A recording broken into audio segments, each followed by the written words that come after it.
Bonjour à tous et bienvenue dans l'Appart. L'Appart, c'est toutes les 2 semaines un entretien privilégié avec un décideur de l'innovation. Et aujourd'hui, nous parlons d'objets connectés. Nous recevons Frédéric Potter, le fondateur de la société Netatmo. Frédéric Potter fait partie de la Dream Team française des objets connectés. En 2008, il participe à la création de la société WeThings. En 2011, il se lance dans une nouvelle aventure avec Netatmo. Netatmo est le premier capteur atmosphérique fonctionnant exclusivement grâce à un smartphone via le cloud. Ingénieur de formation, Frédéric Potter incarne la French Touch High-Tech. Netatmo est commercialisé dans plusieurs pays à travers le monde.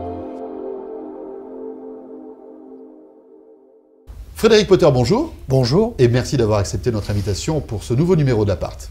Alors présentez-nous Netatmo. De quoi s'agit-il ? Donc Netatmo, c'est la première station météo qui mesure la qualité de l'air intérieur. C'est une station météo qui n'a pas d'écran, puisqu'on consulte ses informations sur son iPad, son iPhone ou son téléphone Android. Voilà, elle mesure la qualité de l'air intérieur, ce qui est une fonctionnalité nouvelle, parce que les consommateurs sont habitués aux problématiques de qualité de l'air extérieur dont ils entendent parler à travers la communication des pouvoirs publics. Ils sont souvent peu conscients que l'essentiel du problème de santé publique a lieu chez eux ou au travail, à travers la problématique de la qualité de l'air intérieur, et cet appareil permet de la mesurer. Donc le grand à l'intérieur, le petit à l'extérieur, donc qui mesure les paramètres devant chez soi et qui permet de les partager. Et donc après, on récolte ces informations sur un écran qu'on connaît, notre écran personnel, smartphone ou tablette, c'est ce que vous disiez tout à l'heure. Exactement. On retrouve ces informations à l'endroit où l'utilisateur a envie de les consulter, c'est-à-dire sur son téléphone ou sur son smartphone. Ça s'adresse à qui ? Aux personnes inquiètes, à certains professionnels, à tout le monde ? Alors, ça s'adresse à tout le monde. Pourquoi les gens achètent des stations météo ? Ils achètent des stations météo ou des thermomètres pour améliorer leur confort intérieur, c'est-à-dire savoir s'ils sont bien chauffés, bien aérés, et aussi pour planifier leurs activités. Donc on vient s'inscrire dans un marché existant qui est le marché de la station météo, avec un produit en rupture, avec plusieurs innovations majeures, la connexion à Internet, l'aspect smartphone et la mesure de la qualité de l'air. Mais pour autant, ce n'est pas un dispositif de sécurité. Non, ce n'est pas un dispositif de sécurité, c'est un dispositif de confort qui sert à améliorer son confort chez soi. Ce n'est pas un système qui détecte le monoxyde de carbone quand on met une chaudière mal réglée, fumée, etc. La fumée, etc. Non, pas du tout. C'est vraiment un outil de confort, c'est ça. Exactement. Alors Frédéric Potter, parlez-nous un petit peu de votre parcours d'entrepreneur. Netatmo est votre première aventure en tant qu'entrepreneur, j'imagine que non. Alors non, avant Netatmo, j'ai créé deux autres sociétés. Une première société qui s'appelle Sirpac, qui a beaucoup travaillé sur la téléphonie sur ADSL. Donc pendant 15 ans, j'ai fait de la téléphonie sur ADSL qu'on connaît à travers les box. Voilà, avec des clients comme SFR, avec des clients comme Free. Ensuite, j'ai créé une société qui s'appelle WeThings, qui a fait aussi d'autres objets connectés, pèse personne. On connaît bien, qu'on a reçu il y a quelques mois de cela. Et donc vous restez dans ce domaine des objets connectés. Exactement. Avec Netatmo. Exactement. Le fil conducteur de mon activité professionnelle, c'est de faire sur Internet, à travers la connexion à Internet, des choses, des secteurs d'activité, des usages qui existaient préalablement à Internet. Au départ, vous avez une formation de quoi ? D'entrepreneur, d'ingénieur ? Alors j'ai fait une école d'ingénieur qui s'appelle Télécom Paris Tech et un doctorat en microélectronique. Alors Frédéric Potter, on voit que vous avez eu le nez fin, puisque ce produit Netatmo a été maintes fois récompensé lors du dernier CES à Las Vegas. Alors tout à fait, on a eu la chance d'avoir 3 prix à Las Vegas, qui finalement, dans 3 catégories, pour donc ce même produit, qui viennent illustrer chacune des innovations de ce produit. Donc un prix dans la rubrique forme et santé, parce que ce produit permet d'améliorer la qualité de l'air intérieur. Deuxièmement, un prix dans petit électroménager, parce qu'on vient réinventer la station météo de manière design, moderne, plus sexy, élégante, alors que c'était un secteur qui n'avait plus beaucoup d'innovation depuis de nombreuses années. Et dans la troisième catégorie ces technologies pour un monde meilleur. Pourquoi? Parce que ces données permettent de faire de la météo 2.0, puisque finalement les possesseurs de nos stations météo contribuent par la fourniture de leurs données à une meilleure compréhension du monde dans lequel on vit, en accumulant en particulier les données extérieures. Alors, y a-t-il eu des fails, des erreurs de parcours dans votre vie d'entrepreneur? Alors oui, moi j'ai eu la chance de faire faillite très jeune. Ah, quelle chance! Bravo, félicitations. Et puisque la première entreprise dans laquelle... C'était quoi, 14 ans quand vous aviez perdu vos billes ou non? C'était... Non.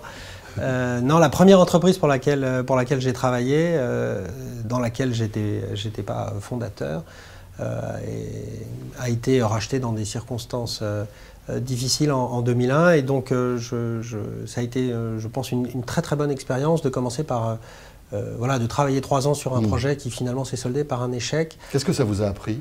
Ça permet de relativiser les choses, de comprendre la part de chance, de malchance qu'on peut avoir, et puis d'analyser ses erreurs. Je pense que c'est très important. C'était quel type de projet? C'était un opérateur télécom, je ne sais pas si vous vous souvenez, il y en avait quelques dizaines, ou peut-être centaines en France dans les années 90. Fournisseur d'accès, vous voulez dire? Voilà, un fournisseur d'accès pour les entreprises. Alors Frédéric Potter, on va parler un petit peu d'innovation. J'imagine que pour vous, l'innovation future, ce sont les objets connectés? Alors aujourd'hui, effectivement, il y a un secteur qui bouge beaucoup, c'est les objets connectés. Donc les objets connectés en pratique, ça consiste à prendre un par un les objets qui nous entourent et à déterminer s'ils gagnent à être connectés à Internet. Alors, par exemple, je prends souvent l'exemple du grille-pain. Est-ce que la connexion à Internet est appropriée au cas du indispensable? Au cas du grille-pain, pas nécessairement. Oui, c'est-à-dire qu'il ne faut pas tomber dans le gadget. Voilà, il faut oui, mais ça attise aussi l'imagination, non? On peut peut-être comme ça avoir une idée géniale pour connecter un grille-pain à Internet. On n'a peut-être pas encore trouvé cette idée-là. Alors exactement, mais il y a un certain nombre d'objets dans laquelle cette innovation est importante, ou dans lequel elle est, on va dire, substantielle par rapport à l'usage existant. Donc un cas, par exemple, qui est probablement qui va se développer dans les années à venir, c'est l'ampoule. Les ampoules vont se connecter à Internet ou au smartphone. Alors est-ce que c'est à Internet, est-ce que c'est au smartphone, on verra. Philips y travaille. Au CES 2013, on a commencé à avoir des ampoules connectées. Donc on va se débarrasser probablement du câblage entre les interrupteurs et les ampoules. Donc là, on voit la connexion de l'ampoule, la connexion à Internet de l'ampoule. Ça a un sens. C'est pas un gadget pour on va dire, ce n'est pas qu'un gadget. C'est aussi une nouvelle manière de concevoir le câblage électrique dans les locaux. Et ça va. Voilà, donc on est sur des mouvements de fond où un certain nombre de business qui étaient des business non high-tech, qui étaient des business low-tech, vont être dévorés par l'industrie du numérique. Je dis souvent, le numérique va bouffer le monde et on va petit à petit agrandir le champ d'activité des entreprises du numérique, probablement au détriment d'entreprises existantes dans ces secteurs qui n'auraient pas su prendre le tournant. Alors, Netatmo, c'est la première étape. Vous travaillez déjà sur d'autres produits connectés? Alors oui, tout à fait. Donc d'abord, on va rajouter d'autres capteurs sur ce produit-là qui vont venir le compléter. Alors évidemment, donc, ce sont des capteurs additionnels qui viendront se rajouter à ce système existant. Quel genre de capteurs? Typiquement, on va rajouter pour les gens qui vivent à la campagne ou qui font du surf, un anémomètre, un pluviomètre, et donc voilà des accessoires autour de cette station météo. Et puis effectivement, le deuxième projet d'objets connectés dont on reparlera l'an prochain, après le CES 2014. C'est un peu secret encore. Exactement. D'accord. Mais on sera toujours dans ce domaine de la météo, c'est tout autre chose? Voilà, d'accord. On verra au CES. Ça veut dire on verra bien. On verra au CES 2014. Rendez-vous l'année prochaine. Merci. On va terminer par notre petit questionnaire de geek. Frédéric Potter, est-ce que vous êtes plutôt iPhone, Android, Windows Phone? Alors j'ai un iPhone, BlackBerry. J'ai un iPhone 4 et il faut absolument que je me mette à Android. Mais j'ai du mal. Parce que les terminaux aujourd'hui sont plus beaux. Les meilleurs terminaux, le meilleur hardware aujourd'hui, ce sont les terminaux Android, le Galaxy S3 ou le Nexus 4 qui sont les plus beaux terminaux qui existent. Par contre, le soft, il faut toujours un clic de plus avec Android qu'avec iPhone. Mais bon, il faut que je m'y mette. Ah oui, pour vous, donc, c'est le switch entre iPhone et Android au niveau technologique est fait. Apple est, sur la qualité est dépassé. Sur la qualité des terminaux, aujourd'hui, les plus beaux, sur le hard. Il y a plus de fonctionnalités. Alors, sur le hard, les plus beaux terminaux aujourd'hui sont les terminaux coréens. Sur le soft, aujourd'hui, sur Android, il y a toujours un clic de plus. Pour quelle que soit l'action à entreprendre, il y a toujours un clic de plus. Voilà, donc je dirais, il y en a un qui a le meilleur soft. On ne peut pas tout avoir. Voilà, exactement. Et ce qu'il faudrait, c'est porter iOS sur un Galaxy S3. Oui, ça c'est le rêve de beaucoup d'entre nous. Ça serait super. Bah, peut-être, qui sait, peut-être que ça évoluera comme ça. Vous êtes sur les réseaux sociaux, Twitter, Facebook? Alors, je suis sur Facebook à titre personnel, parce que j'ai de la famille à l'étranger, des amis à l'étranger, et sur LinkedIn à titre professionnel. Pas de Twitter? Pas de Twitter. Non. Pourquoi? Pas le temps, pas intéressé parce qu'en général, nos invités sont plutôt fans de Twitter la plupart du temps. Netatmo est sur Twitter, mais à titre personnel, non, je ne suis pas sur Twitter.